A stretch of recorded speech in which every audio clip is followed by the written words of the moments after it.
तो hello everyone, आज हम लोग स्टार्ट करने वाले हैं एक नया सीरीज जिसका नाम है पी वाई क्यू सीरीज। सारे बच्चे बहुत ज्यादा डिमांड करते हैं, सर पी वाई क्यूज ला दो, पी वाई क्यूज ला दो। तो बच्चों आपके लिए यहाँ पर पी वाई क्यू आ चुका है। यहाँ पे स्टार्ट करेंगे हम लोग मैथ्स 2 के पहले चैप्टर के साथ, जो कि अपना डिफरेंशिएशन है। इसके आप लोग देखेंगे सबसे पहले 2025, फिर 24, फिर 23 के क्वेश्चंस जो कि डिफरेंशिएशन चैप्टर में रिपीट हो चुके हैं। उसी के साथ आप सेकंड चैप्टर, फिर थर्ड चैप्टर, यही फ्लो में आप लोग सारे क्वेश्चन पेपर्स देखने वाला है। क्वेश्चन पेपर मतलब क्या कि पिछले ईयर्स में कितने क्वेश्चन किस तरीके से रिपीट हुए वो, और ऑब्वियसली आप लोग उन क्वेश्चन को भी प्रैक्टिस करते हो ना अच्छे तरीके से मतलब क्या, उसको आप लोग को बिना देखे सॉल्व करने आना चाहिए। अगर कोई भी आप लोग को अगर एक बार सॉल्व कर लिया और उसको बाद में आपको वापस से करने बोला जाए तो आप लोग को जरूर आना चाहिए। तो अगर ऐसे आप लोगों ने क्वेश्चन को प्रैक्टिस कर लिया तो होपफुली आप लोगों ने एग्जाम में बहुत अच्छे तरीके से उसे सॉल्व कर पाओगे। तो बच्चों आज के क्वेश्चन को एटलीस्ट आप लोग 1 या 2 बार सॉल्व करें, ताकि आप लोग को थोड़ा सा हैबिट हो जाए कि कैसे क्वेश्चन एग्जाम में पूछे जाते हैं। और मेरे हिसाब से डिफरेंशिएशन चैप्टर तो सभी का अच्छे तरीके से प्रिपेयर भी हो चुका होगा। तो बच्चों कैसे हैं आप सभी लोग? I hope you are fine. तो मैं स्वागत करता हूं आप सभी का इस प्यारे यूट्यूब चैनल यानी कि JR कॉलेज पर। स्टार्ट करते हैं आज का वीडियो। तो मैंने पहले ही बता दिया, यहाँ पर हम लोग डिस्कस करने वाले हैं प्रीवियस ईयर क्वेश्चन पेपर्स यानी कि PYQs। आज का जो पेपर होने वाला है वो होना है 2025 का क्वेश्चन पेपर, जिसमें से हम लोग देखने वाले हैं बच्चों डिफरेंशिएशन चैप्टर।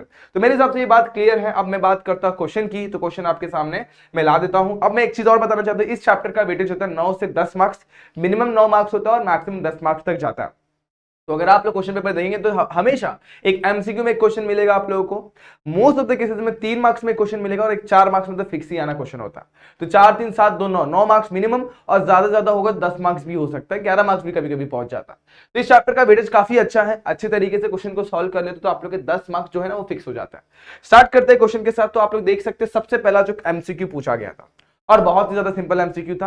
मैं इन जो भी क्वेश्चंस यहाँ पर करवाने वाला हार्डली 15 to 20 मिनट्स लूंगा, और 20 मिनट्स में आप लोग देखो 210 मार्क्स फिक्स कर लेते हो। कितने मार्क्स? 10 मार्क्स। तो बहुत सिंपल होता है। कैसे करते हैं अपन चेक कर लेते हैं क्या क्वेश्चन दिया गया, क्या क्वेश्चन दिए गए। तो पहले हम लोग को बोलते हैं let f of 1 equal to 3। मतलब क्या, f of x की वैल्यू 3 होगी जब x की वैल्यू अपन 1 पुट करेंगे। उसी तरीके से f dash of 1 की वैल्यू 1/3, g of 1 की value -4 and g dash of 1 की वैल्यू -8/3। उसके बाद क्या बोला, डेरिवेटिव ऑफ इसका with respect to x at x equal to 1 क्या होगा। मतलब हम लोग को इसका डेरिवेटिव निकाला। अब डेरिवेटिव को प्यार से देखो, डेरिवेटिव का मतलब अपन क्या बोलते हैं, इसको डिफरेंशिएशन भी बोलते हैं। तो फटाफट से यहाँ पर डिफरेंशिएट कर लेते हैं और देखते हैं क्या आंसर आता है। तो एक तरीके से यहाँ पर फंक्शन ऑफ एक्स दिया गया, function of g of x दिया गया। तो अपन पहले से इसका नाम हम लोग को क्या दे दिया गया, अंदर में एफ ऑफ एक्स है। मतलब ये पहले से कंपोजिट फंक्शन, नॉर्मल फंक्शन नहीं है बच्चों, कंपोजिट फंक्शन है। अब एफ ऑफ एक्स कंसिडर कर लिया गया, जी ऑफ एक्स भी कंसिडर कर लिया गया, तो इस फंक्शन का एक नाम रखना पड़ेगा। मैं अज्यूम करता हूं वो फंक्शन क्या है, एच ऑफ एक्स में अज्यूम कर लेता हूं। क्या अज्यूम कर लेता हूं? एच ऑफ एक्स, जो कि क्या है, रूट के अंदर क्या है बच्चों, एफ ऑफ एक्स है। उसके बाद क्या है, उसका स्क्वायर है प्लस जी ऑफ एक्स है, और इसका भी क्या है, स्क्वायर। अच्छा, रूट के अंदर जो टर्म्स है ना उसको फिलहाल के लिए अपन अज्यूम करेंगे वो क्या है बच्चों, देखो डिफरेंशिएट करना है इसे। तो फिर रूट के अंदर जो टर्म है ना उसको अपन फिलहाल के लिए अज्यूम करेंगे वो x है। तो सिंपल सी बात है, अगर मैं डिफरेंशिएट करता हूं, क्या कर रहा हूं मैं, डिफरेंशिएट करता हूं। तो differentiate with respect to x करूंगा, और जैसे डिफरेंशिएट करूंगा तो h ऑफ x का क्या हो जाएगा, h डैश ऑफ x हो जाएगा। और यहां पर आप लोग को पता है रूट x का जो डिफरेंशिएशन होता है 1/2 रूट x होता है, बराबर है कि नहीं। तो बच्चों वही चीज को हम लोग को यहाँ पर यूज करना है। बच्चों यहाँ पर x नहीं था, यहाँ पर क्या है बच्चों, यहाँ पर हमारे पास x की जगह पे दोस्तों कुछ चीज अलग है, जो कि पूरा का पूरा ये टर्म है। तो हम लोग क्या करना पड़ेगा मालूम है, इस टर्म को ही अगेन रूट के अंदर लिखना पड़ेगा। देखो इसको मैं यहाँ पर ले लेता हूँ, यहाँ पर फटाफट से, और ये टर्म क्या है, एफ ऑफ एक्स का square plus g of x का स्क्वायर। तो जब डिफरेंशिएट करेंगे ना बच्चों, तो रूट के अंदर वही टर्म आएगा, एफ ऑफ एक्स का square plus g of x का स्क्वायर। ठीक है, अब यहां तक तो बात सही थी, लेकिन बच्चों यहां पर एक और चीज आप लोगों को समझना होगा। जब भी अपन ऐसे डिफरेंशिएट करते हैं कंपोजिट फंक्शन को तो लगता है चेन रूल। अब चेन रूल क्या बोलता है, x की जगह पे जो भी बैठा हुआ था, x की जगह पे जो भी बैठा हुआ था उसको फिर से डिफरेंशिएट करता हूं। मतलब हमें करना पड़ेगा d by d x of what, हमें करना पड़ेगा f ऑफ x का स्क्वायर, इसको डिफरेंशिएट करना पड़ेगा प्लस g ऑफ x का स्क्वायर। ठीक है, यहां तक बात समझ में आ रही बच्चों? थोड़ा लेंदी हो रहा है लेकिन बहुत ईजी है। अब आगे चलते हैं, फिर से चलते हैं आगे। इसको कुछ भी नहीं करना, 1/2 रूट एफ ऑफ एक्स का स्क्वायर। ठीक है, यहां पर उसके बाद यहां पर g ऑफ x का स्क्वायर, यहां पर भी ठीक है। मुझे यहां पर ध्यान देना। अब देखो ये f ऑफ x है, x नहीं है। सपोज ये x होता और x स्क्वायर का डिफरेंशिएशन होता 2x, तो उसी तरीके से f ऑफ x का डिफरेंशिएशन, उसका स्क्वायर का डिफरेंशिएशन क्या होगा, 2 इंटू एफ ऑफ x हो जाएगा। बराबर है यहाँ तक, क्या हो जाएगा 2 इंटू एफ एक्स बच्चों। लेकिन यहाँ पर x नहीं है, फिर से बता रहा हूं, मतलब अगेन इसका चेन रूल मतलब d by d x of f of x होगा। जैसे ये किया वैसे इसके साथ भी होगा। देखो जी ऑफ एक्स का स्क्वायर है, तो फिलहाल के लिए उसको अज्यूम करना मन के अंदर वो x का स्क्वायर है। x का स्क्वायर क्या होता है 2 इंटू एक्स होता है, लेकिन x नहीं है बच्चों, जी ऑफ एक्स है तो जी ऑफ एक्स लिखेंगे। लेकिन बच्चों x होता तो रुक जाता है, जी ऑफ एक्स मतलब क्या है, अगेन चेन रूल, मतलब डिफरेंशिएट करेंगे बच्चों जी ऑफ एक्स को। समझ में आ रहा है आप लोग को, किसको डिफरेंशिएट करें अपन, जी ऑफ एक्स को। इधर ब्रैकेट क्लोज करते हैं। तो अब यहाँ पर एक और चीज बताना चाहता हूं, एफ ऑफ एक्स का डिफरेंशिएशन जो होता है उसको एफ डैश ऑफ एक्स लिखते हैं, जी ऑफ एक्स का डिफरेंशिएशन उसको जी डैश ऑफ एक्स लिखते हैं। तो वो इस चीज को मैं इसी स्टेप में कर देता ताकि मेरा स्टेप थोड़ा सा बच जाए। तो मतलब यहाँ पर क्या आने वाला है, यहाँ पर आने वाला है एफ डैश ऑफ एक्स और यहाँ पे क्या आ जाएगा जी डैश ऑफ एक्स, मतलब मैंने एक स्टेप को रिड्यूस कर लिया। अब आप लोग देख सकते हैं मैंने मेरे फंक्शन को पूरी तरीके से डिफरेंशिएट कर लिया हुआ है। अब क्वेश्चन में क्या बोला है, डिफरेंशिएट डेरिवेटिव फाइंड आउट करना है विद रिस्पेक्ट टू एक्स, बराबर है कब, जब x की वैल्यू 1 होगी। तो मतलब क्या करना है, पुट करना है हमें x is equal to 1 put कर देना है। तो जैसे ही मैं x is equal to 1 put करता हूं ना बच्चों, तो यहाँ पर मिलेगा मुझे h डैश ऑफ 1, यहाँ पर क्या मिलेगा 1 अपॉन 2 इंटू रूट के अंदर क्या मिलेगा f ऑफ 1 का स्क्वायर प्लस g ऑफ 1 का स्क्वायर, जहां पर भी x है बस वहां पे 1 पुट कर रहे हैं। इधर ब्रैकेट के अंदर 2 into f of 1 into f dash of 1 plus 2 into g of 1 into g dash of 1। तो इस तरीके से आप लोग ब्रैकेट को क्लोज कर देना यहाँ पर, और ये आप लोग को आपका डिफरेंशिएशन में वैल्यू पुट करने पे आप लोग को ये मिलता है। बट बच्चों लेकिन क्वेश्चन में बहुत सारी चीजें गिवन दी, आप लोग देख सकते हैं। पहली चीज जो आप लोग को गिवन दी गई है ना, उस पर ध्यान दो। आप लोग को ना एफ ऑफ 1 की वैल्यू दे दी गई है, एफ ऑफ 1 कितना है बच्चों 3, तो जहां पर भी एफ ऑफ 1 होगा वहां पे आप लोग 3 पुट कर लेंगे। तो देखते हैं फटाफट से, 2 रूट यहाँ पर क्या आएगा 3 का स्क्वायर, ठीक है। आगे g ऑफ 1 का स्क्वायर है, तो g ऑफ 1 की वैल्यू -4 है और -4 का स्क्वायर हो जाएगा यहाँ पर। ये भी आप लोगों को समझ में आ गया। अब आगे बढ़ते फटाफट से, उसके बाद क्या बच्चों, उसके बाद ऊपर आ जाते हैं। 2 इंटू एफ ऑफ 1 की वैल्यू कितनी है 3 है। अब देखो एफ डैश ऑफ 1 की वैल्यू कितनी है, तो एफ डैश ऑफ 1 की वैल्यू देखो फटाफट से कितनी है, एफ डैश ऑफ 1 मेरे पास -1/3 है, तो यहाँ पर पुट करता हूँ -1/3। उसके बाद प्लस 2 इंटू जी ऑफ 1 की वैल्यू -4 है और इंटू जी डैश ऑफ 1 की वैल्यू कितनी है -8/3 है। तो आपने बस वैल्यू पुट कर लिया, इसको सिंप्लीफाई करना, आंसर आपके सामने होगा। आप लोग देख सकते 3 का स्क्वायर जो होता है वो 9 होता है, 4 का स्क्वायर कितना होता है 16, तो 9 + 16 कितना हो जाएगा 25, तो रूट के अंदर 25 आ गया। आगे बढ़ेंगे फटाफट, यहाँ पर देखो सिंप्लीफाई करते तो ये 3 और एक काम करो 3 कैंसिल मत करो, पहले मल्टीप्लाई कर दो, 2 3 6, यहाँ पर हो जाएगा -6/3। अगेन यहाँ पर 2 इंटू देखो यहाँ पे ये माइनस क्या हो जाएगा प्लस, देख रहे हो आप लोग क्या हो जाएगा माइनस क्या हो जाएगा बच्चों प्लस। अब 2 8 4 जा 8 8 8 जा 64, तो यहाँ पर मिलेगा +64/3। अब आगे का पार्ट तो बड़ा ही सिंपल है, देखो दोनों का बेस सेम है, तो बेस को लिखेंगे। एक बार पार्ट यहाँ पर सॉल्व करता है बच्चों, ध्यान देना। तो h डैश ऑफ 1 की वैल्यू कुछ इस तरीके से दिखाई देगी, 1/2 इंटू √25 की वैल्यू 5 होती है, बराबर है यहाँ तक। आगे चलते हैं, यहाँ पर आ जाओ, दोनों का बेस सेम है, बेस को लिखा एक बार -6 + 64। अब क्या करना है, यहाँ पर कैंसिल करना है बच्चों, मल्टीप्लाई करना मत, इसको यहाँ पर लिखे 1/2 इंटू 5 लिख के रखो। यहाँ पर चलते हैं, यहाँ पर क्या होगा 3 नीचे वैसे के वैसे ही। देखो 64 में से अगर -6 करते हो तो बचता आप लोग के पास 58, कितना बचेगा 58, और 58 को मैं यहाँ पर कैंसिल करता हूँ बच्चों 2 के साथ, 2 1 सा 2 को 29 से कर देंगे, तो यहाँ पर मेरे पास बचेगा 1/5 इंटू 29/3। अब सामने से हमने मल्टीप्लाई करना बस हो गया, तो 1 इंटू 29 करेंगे तो 29 अपन में 5 चीजें करेंगे तो 15, कितना आ जाएगा बच्चों 15, तो यहाँ पर मैं लिखता हूँ फटाफट से 29/15, and that is the value of h dash of 1। तो बच्चों हमें क्वेश्चन में क्या फाइंड आउट करना था, हमें हमारे फंक्शन का डिफरेंशिएशन फाइंड आउट करना था। जब x की वैल्यू 1 होगी तो वैल्यू कितनी आ गई 29/15। पहला ऑप्शन रॉन्ग, दूसरा ऑप्शन रॉन्ग, तीसरा रॉन्ग, चौथा मैच कर गया। तो answer number option number D is the correct one. बहुत सिंपल क्वेश्चन था, बहुत ही इजीली आप लोगों ने इसे सॉल्व कर लिया। मेरे हिसाब से इसमें कोई डाउट, कोई दिक्कत, कोई प्रॉब्लम नहीं होगी। अगर प्रॉब्लम है तो दोस्तों कमेंट सेक्शन जिंदाबाद, वहां पे आपके डाउट्स क्लियर कर लेना। ठीक है बच्चे, सभी को क्लियर हो गया, कोई डाउट कोई प्रॉब्लम नहीं आ रही होगी। चलो ठीक है, फटाफट से नोट कर लो इसे। ठीक है, अब देखो मैं अगर एक बार फिर से रिवाइज करना चाहूँ तो पहले फंक्शन का नाम रखा, फिर डिफरेंशिएट किया। सिंस वो फंक्शन डायरेक्ट फंक्शन नहीं था, कंपोजिट था, तो उसे चेन रूल के हिसाब से डिफरेंशिएट किया हुआ है बच्चों। यहाँ तक डिफरेंशिएट करने के बाद आपको ऐसा कुछ मिलेगा, जब आप लोग देखोगे तो यहाँ पर ये अगेन डिफरेंशिएट होगा, ये चेन रूल के हिसाब से होगा। फिर यहाँ पर मैंने डिफरेंशिएट करके x की वैल्यू 1 पुट कर दी और जो वैल्यू गिवन थी उसको रीसब्स्टिट्यूट करा यहाँ पर और देखा सिंप्लीफाई करने के बाद मुझे क्या मिल रहा है, h' की वैल्यू 29/15, वही मुझे चाहिए था यहाँ पर सॉल्व करने के बाद। तो ये था आप लोगों का एक सिंपल सा क्वेश्चन जो कि आप लोग यहाँ पर देख सकते हैं और आप लोग इस सॉल्यूशन को समझ सकते हैं। अब आगे बढ़ते हैं, एक और क्वेश्चन हमारे पास है, find the nth order derivative of the log x।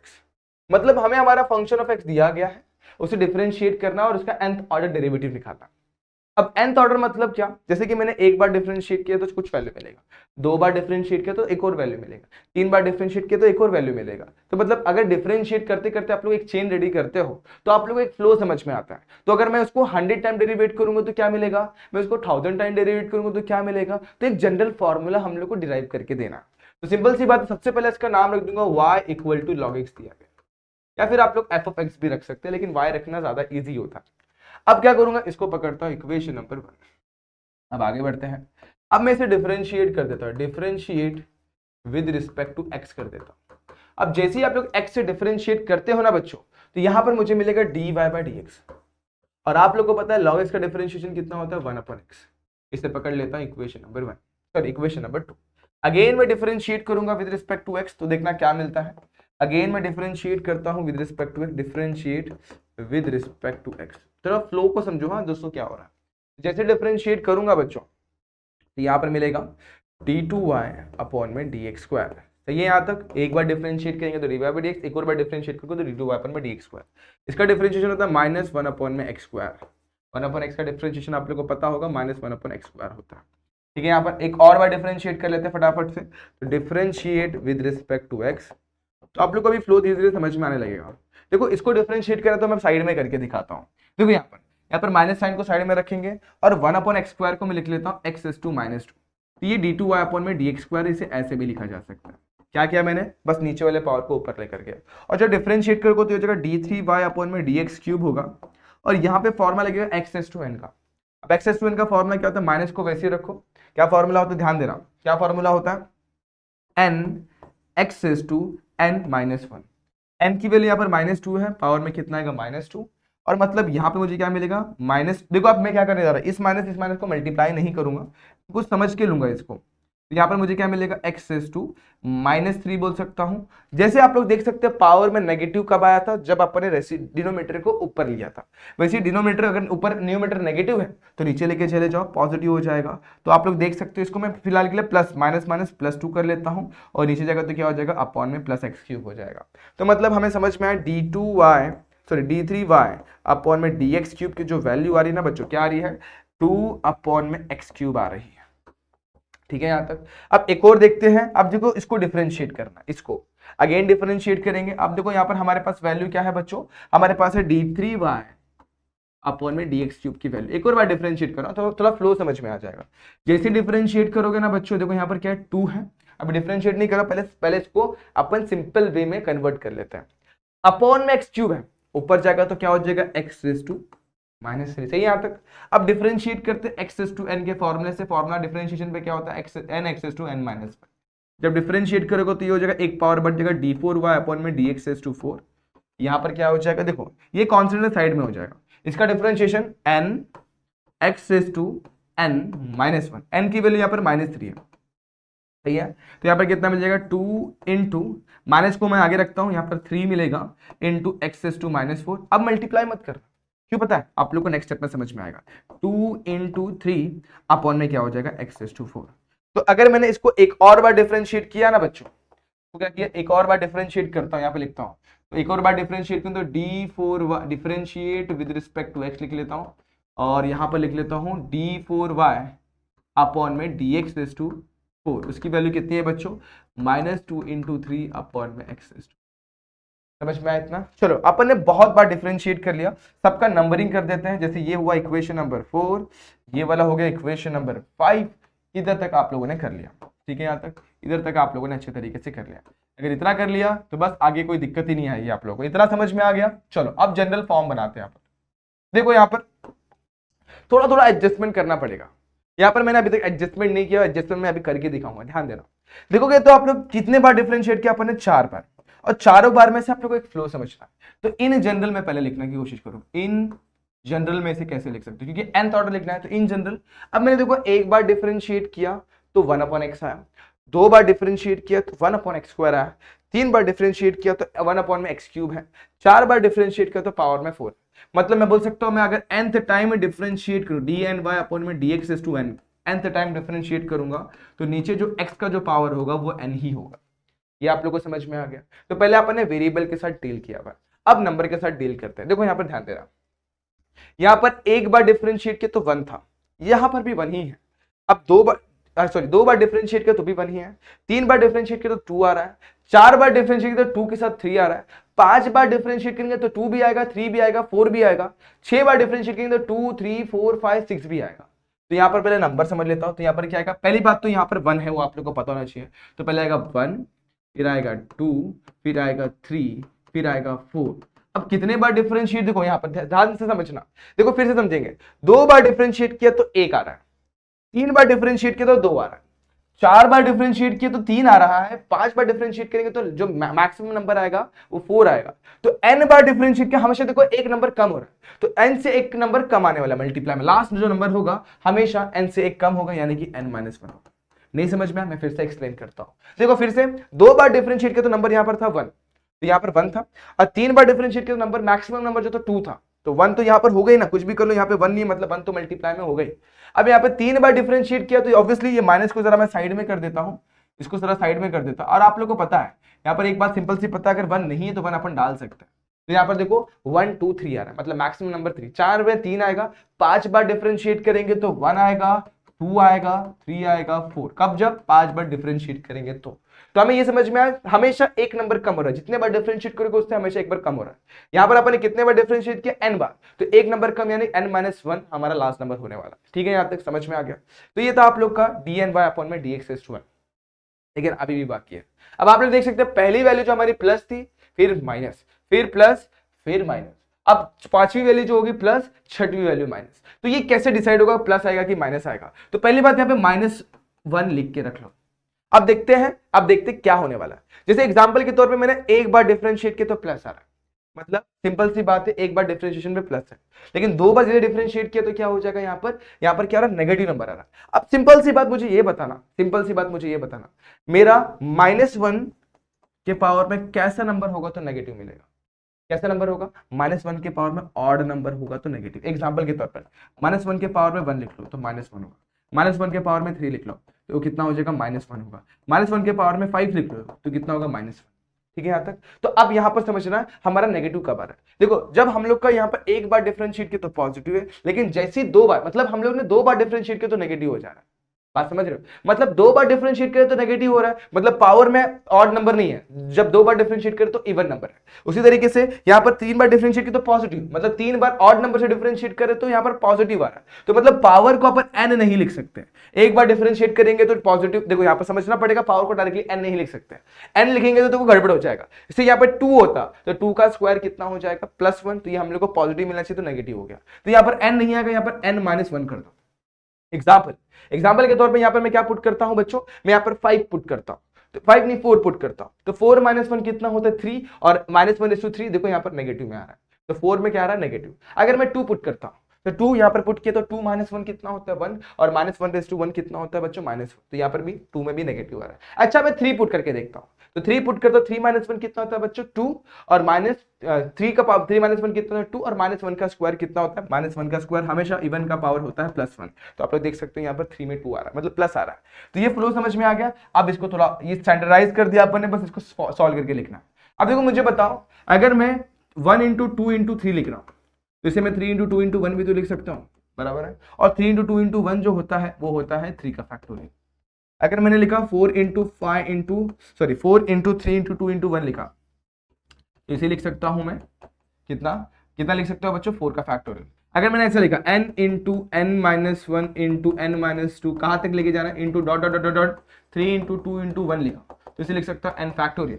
लेकिन बच्चों यहाँ पर n है नहीं, तो मैं क्या करूंगा, इसको अगर मैं इसको यहाँ से हटा दूं और यहाँ से मैं क्या करूंगा, n-1 से स्टार्ट कर रहा हूं, जिससे स्टार्ट होगा हमेशा उसी का फैक्टोरियल होता है। तो आप लोग देख सकते हो अगर मैं इसको सीधा करके लिखूं तो ये कुछ इस तरीके से लिखा जाएगा, ये लिखा जाएगा n-1 into n-2 into dot dot dot dot dot 3 into 2 into 1, इस फ्लो में लिखा जाएगा और नीचे आएगा x⁻²।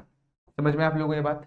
अब सिंपल सी बात है, तो यहां पर ये -1 रेज टू n-1 मेरा वैसे ही ये हो जाएगा n-1 का फैक्टोरियल और पावर में आ जाएगा अपॉन में x⁻², and that is what dny upon में dx⁻²। तो ये था आप लोगों का सिंपल सा एक फॉर्मूला जो कि आप लोगों ने डिराइव किया, मतलब general form of log x बनाया। अब ये लॉग एक्स के लिए था, वैसे आप लोगों को एग्जाम में sin x आ सकता है, cos x आ सकता है, कुछ भी आ सकता है, कोई भी चीज आगे आप लोग को इसी फ्लो में सॉल्व करना है। तो फुली आप लोगों को ये समझ में आ गया होगा, इसमें कोई डाउट नहीं है। एक बार देख लेना, रिवाइंड करके फिर से देखना, क्वेश्चन को 2-3 बार सॉल्व करना, आप लोग को डेफिनेटली समझ में आ जाएगा। तो ये था एक और सिंपल सा क्वेश्चन। लेकिन बात करते हैं जो 100% कंपलसरी क्वेश्चन जो आप लोग को थ्योरम वाला आता है। अब चैप्टर नंबर 1 में 3 थ्योरम्स है, तीनों थ्योरम में से एक थ्योरम डेफिनेटली आएगा, जो कि मैं मार्क करवा कर दे रहा हूं, गारंटीड बोल रहा हूं, क्योंकि इतने साल के पेपर्स में हर साल आप लोग का एक थ्योरम चैप्टर 1 से फिक्स आता है। अब सिर्फ थ्योरम नहीं आता, थ्योरम के साथ एक एडेड क्वेश्चन भी आता है, और दोनों को मिलाया जाए तो 4 मार्क्स होते हैं। तो बच्चों फटाफट से इसको सॉल्व करेंगे, फिर इसको सॉल्व करेंगे। थ्योरम कैरी करता है आपका 2 मार्क्स, और नीचे का जो क्वेश्चन है वो भी 2 मार्क्स कैरी करता है, टोटल 4 मार्क्स हो जाएंगे। तो फटाफट से अपन स्टार्ट करते हैं, इन क्वेश्चन को सॉल्व करते हैं। अब क्या बोला, if x is a function of t and y is a function of t, दोनों भी फंक्शन ऑफ t है। अब f 2 बार नहीं लिख सकते, अगर लिखा दोनों सेम फंक्शन हो जाएंगे, इसलिए यहाँ पे g ऑफ t से रिप्रेजेंट किया। ये बात तो आपको समझ में आ गई होगी। Are differentiable function of t so that y is a function of x and dy by dx should not be equal to 0, then prove that dy by dx is equal to dy by dt upon में dx by dt। अब इसे solve कैसे करना है, तो यहाँ पर आप लोग कंसिडरेशन के साथ स्टार्ट करना है। लेट डेल्टा t, क्या लिखेंगे, let delta T be the small increment, क्या बोलेंगे, स्मॉल इंक्रीमेंट इन टी। अब टी मैंने क्यों लिया, क्योंकि देखो दोस्तों, अगर मैं टी को चेंज करूंगा, टी की वैल्यू मैं 5 पुट करता तो एक्स की वैल्यू 5 विद रिस्पेक्ट टू, मतलब 5 के हिसाब से आएगी। 6 पुट करूंगा तो 6 के हिसाब से आएगी। उसी तरीके से वाई में भी सेम, तो मतलब पहले मैं टी को चेंज करूंगा तो एक्स और वाई दोनों भी चेंज हो गए।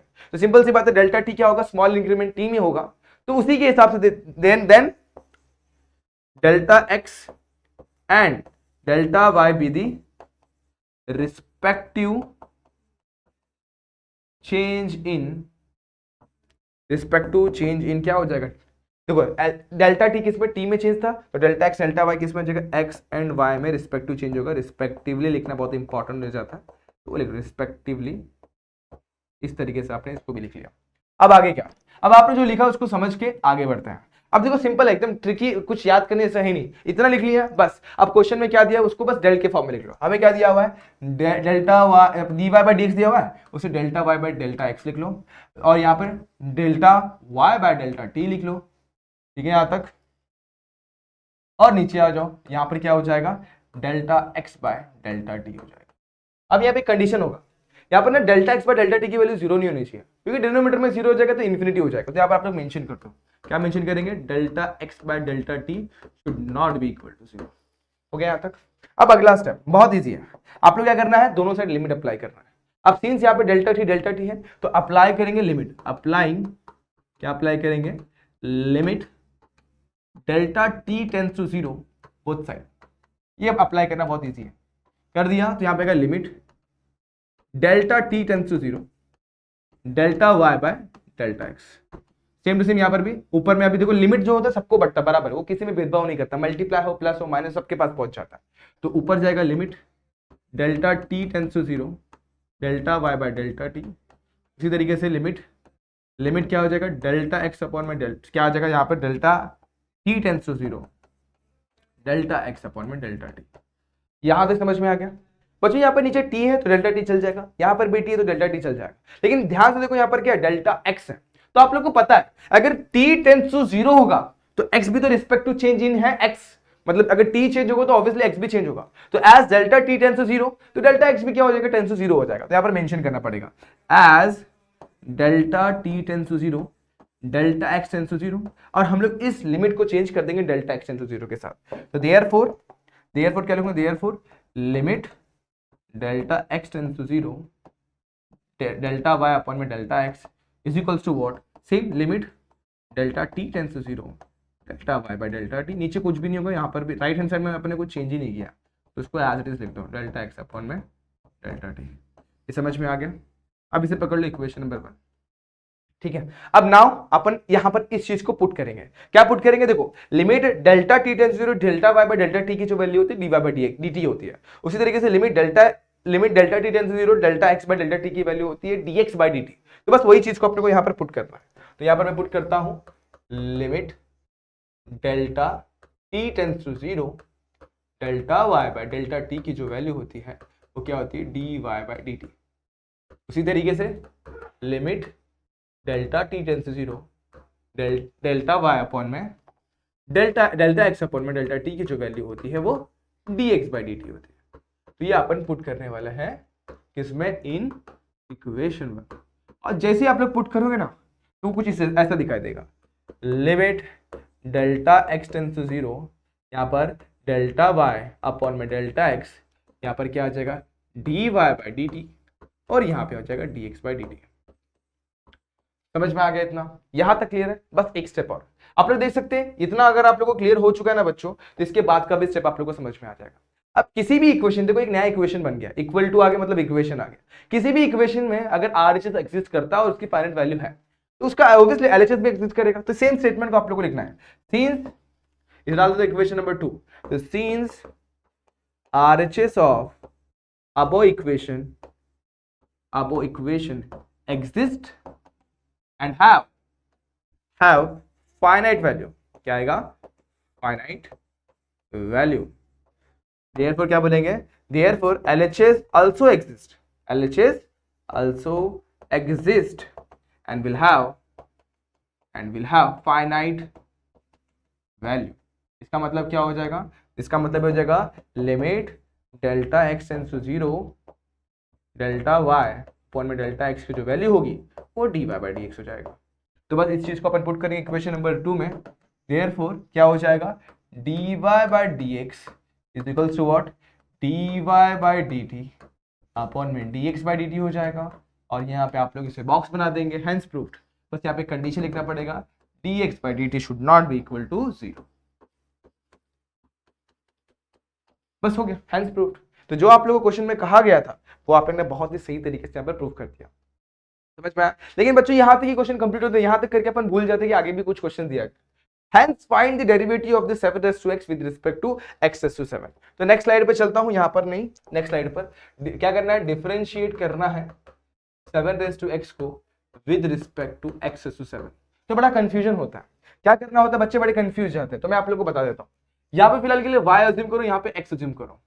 तो यहाँ पे क्या करते हैं? Differentiate y with respect to x, तो हमें क्या मिलेगा? dy by dx। ये समझ में आया? लेकिन बच्चे ये पहले से x का फंक्शन है, ये भी x का फंक्शन है। तो यहाँ पर y और x कंसीडर नहीं कर सकते, अपने को नए वेरिएबल्स लेने पड़ेंगे। तो मैं कंसीडर करता हूँ इसको u और इसको v। तो अब u को v से डिफरेंशिएट करना है, तो मुझे एक्चुअल में क्या फाइंड करना है? du by dv find out करना है। तो मैं अज्यूम करूंगा लेट u जो है वो 7x है और v जो है वो x7 है, और मुझे क्या फाइंड करना है? du by dv find out करना है। अब आप लोग देख सकते हैं u भी मेरा x का फंक्शन है और v भी मेरा x का फंक्शन है। तो देयरफॉर क्या हो जाएगा? du बाई dv की जो वैल्यू होगी ना वो होगी du बाई dx, क्योंकि x से डिफरेंशिएट करना पड़ेगा, और dv की इधर पे क्या आ जाएगा? dv by dx। तो ये बहुत इंपॉर्टेंट चीज आप लोगों ने यहाँ पर समझी है। मतलब वहां पर हमारा जो पैरामीटर था वो t था और यहाँ पे पैरामीटर x है। तो यहाँ तक अगर आप लोगों को समझ में आ गया, बस आप लोगों को सॉल्व ही तो करना है। मतलब क्या बच्चों? बहुत ईजी है। मतलब आप लोगों को क्वेश्चन दिख रहा होगा, u कितना हमारे पास? u हमारे पास 7x है। तो डिफरेंशिएट करूंगा तो क्या हो जाएगा? du बाई dx हो जाएगा और यहाँ मिलेगा 7x log 7। उसी तरीके से v मेरे पास क्या है बच्चों? v मेरे पास x7 है।